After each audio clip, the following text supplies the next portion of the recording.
మీ business మా ప్రచారం. To advertise on iNews YouTube channel సంప్రదించవలసిన నంబర్ 7842323399.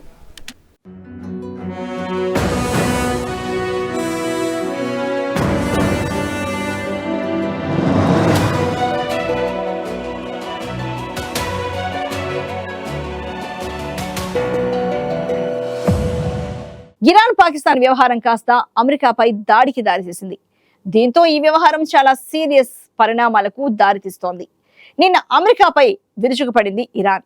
ఇరాక్లోని ఎయిర్ బేస్ పై మిసైళ్లతో దాడి జరిపింది. ఈ పరిణామాల నేపథ్యంలో దక్షిణాసియాలో ఏం జరుగుతుందన్నది తీవ్ర ఉత్కంఠకు తెరతీసింది. పరిస్థితి తీవ్రతను గమనిస్తే మధ్య ఆసియా దేశాల్లో యుద్ధ మేఘాలు అలముకున్న దృశ్యాలు స్పష్టంగా కనిపిస్తున్నాయి. ఇప్పటికే యెమెన్పై దాడికి దిగింది అగ్రరాజ్యం అమెరికా. హౌతీ తిరుగుబాటుదారుల స్థావరాలపై బాంబుల వర్షాన్ని కురిపిస్తోంది. పెద్దన్న అమెరికా వెంటే బ్రిటన్ సహా వివిధ దేశాలు తమ ప్రతాపాన్ని చూపిస్తున్నాయి. వాటి సహకారంతో అమెరికా సైతం ఈ దాడులకు పూనుకుంది. సముద్ర మార్గాన్ని తమ ఆధీనంలోకి తెచ్చుకున్న హౌతీ రెబల్స్ పై ప్రతీకారాన్ని తీర్చుకుంటోంది. ఈ క్రమంలో అమెరికాపై దాడులకు సిద్ధపడింది ఇరాన్. ఇరాక్ లో ఉన్న అమెరికన్ కాన్సులేట్ కార్యాలయ భవనంపై బాలిస్టిక్స్ మిజైల్స్ ను సాధించింది. ఇరాక్ ఉత్తర ప్రాంతంలోని ఎర్బిల్ సిటీలో ఉంటుంది యుఎస్ కాన్సులేట్. దీన్ని లక్ష్యంగా చేసుకుంది. ఈ ఘటనలో 4 దుర్మరణం పాలయ్యారు, 6 తీవ్రంగా గాయపడ్డారు. ఈ దాడులకు తామే కారణమని ఇరానియన్ రెవల్యూషనరీ గార్డ్స్ కార్ప్స్ ప్రకటించింది. దాడి చేయడానికి గల కారణాన్ని కూడా వెల్లడించింది. ఎర్బిల్లోని అమెరికన్ కాన్సులేట్ గూఢచర్య కార్యకలాపాలకు కేంద్ర బిందువుగా మారిందని ఆరోపించింది. తమకు వ్యతిరేకంగా పాశ్చాత్య దేశాల మద్దతును అమెరికా కూడగట్టుకుంటోందని ఆరోపించింది. దీనికి ప్రతీకార దాడికి దిగారు ఇరాన్ మిలిటెంట్లు. ఇరాక్ లోని అమెరికా ఎయిర్ బేస్ పై ఏకంగా బాలిస్టిక్స్ మిసైల్స్ ను సాధించారు. ఈ ఘటనలో అమెరికా సైనికులు తీవ్రంగా గాయపడ్డారు. ఈ దాడిని అమెరికా రక్షణ విభాగం ప్రధాన కార్యాలయం పెంటగాన్ ధృవీకరించింది. సైనికులు గాయపడినట్లు అధికారికంగా వెల్లడించింది.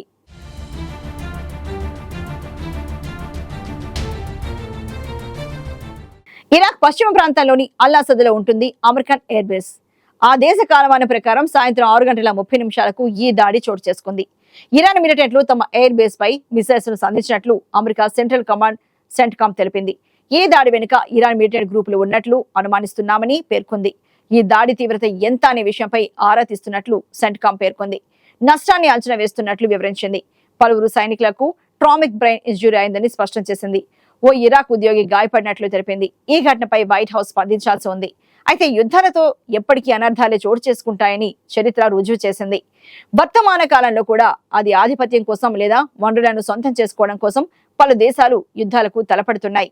వీటి వల్ల కలుగుతున్న ఆస్తి ప్రాణ నష్టాన్ని గురించి అవి ఏమాత్రం ఆలోచించడం లేదు. ఉక్రెయిన్ పై రష్యా దాడులు నగరాలు పట్టణాలు భస్మీపట్టణం అయిపోయాయి. పిల్లలు మహిళలతో సహా అమాయకులు వేల సంఖ్యలో బలి అవుతున్నారు.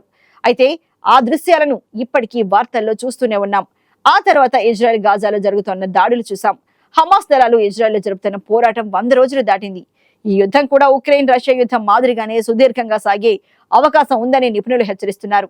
ఇది ఇలా ఉండగా తాజాగా ఇరాన్ పాకిస్తాన్ ఆ మధ్యలో అమెరికా నాటో దేశాలు ఎంటర్ అవడం అనేది భారీ యుద్ధానికి దారి తీయనున్నదనే వార్తలు వస్తున్నాయి. మధ్య ఆసియాలోని వివిధ ప్రాంతాల్లో జరుగుతున్న యుద్ధం రావణ కాష్టంలా తయారైంది. ఈ యుద్ధానికి ఆజ్యం పోసిన అగ్రదేశాలే ఒకప్పుడు శాంతి మంత్రాలు వల్లించాయి.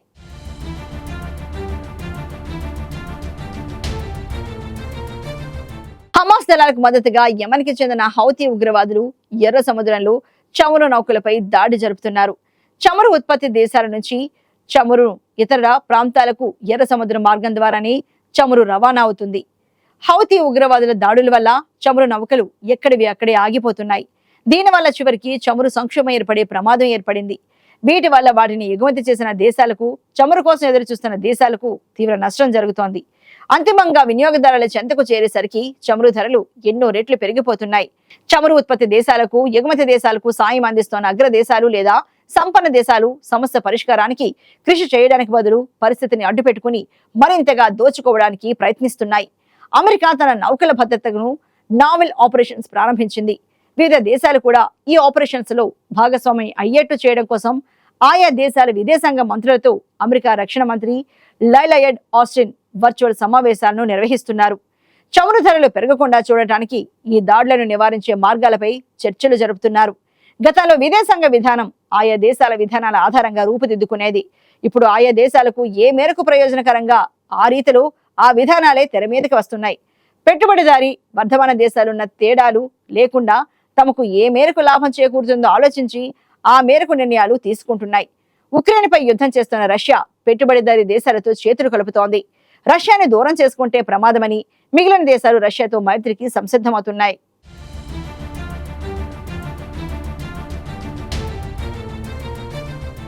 ఈ క్రమంలోనే రష్యా అధ్యక్షుడు వ్లాదిమిర్ పుతిన్ ఇటీవల గల్ఫ్ దేశాల్లో పర్యటించారు. యమన్ తీరానికి దక్షిణంగా గేట్ ఆఫ్ టియర్స్ వద్ద సూయజ్ కాలువ ఉత్తరాన ఈ ఉగ్రవాదులు దాడులకు కాచుకుని కూర్చున్నారు. ఈ సమస్యను సమిష్టిగా ఎదుర్కోవాల్సి ఉండగా ఎవరి అవసరాలు స్వార్థం వారివి అన్నట్టుగా వ్యవహరిస్తున్నాయి ఈ దేశాలు. అందుకే అమెరికా రక్షణ మంత్రి యూకే, బహ్రెయిన్, కెనడా, ఫ్రాన్స్ దేశాల అధిపతులతో వర్చువల్ సమావేశాలను నిర్వహించారు. హౌతీ ఉగ్రవాదులను కట్టడి చేయకపోతే తీవ్రమైన అంతర్జాతీయ సమస్య అవుతుందని, ఈ విషయంలో అన్ని దేశాలు కలిసికట్టుగా వ్యవహరించాలని ఆయన పిలుపునిచ్చారు. చమురు ఎగుమతులు దిగుమతులు అన్ని దేశాల రాజకీయాలకు ఇరుసుగా పనిచేస్తున్నాయి. బయలు దేశాలను సన్నిహితం చేసుకోవడానికి చమురును తాయిలంగా ఉపయోగించుకుంటున్నాయి.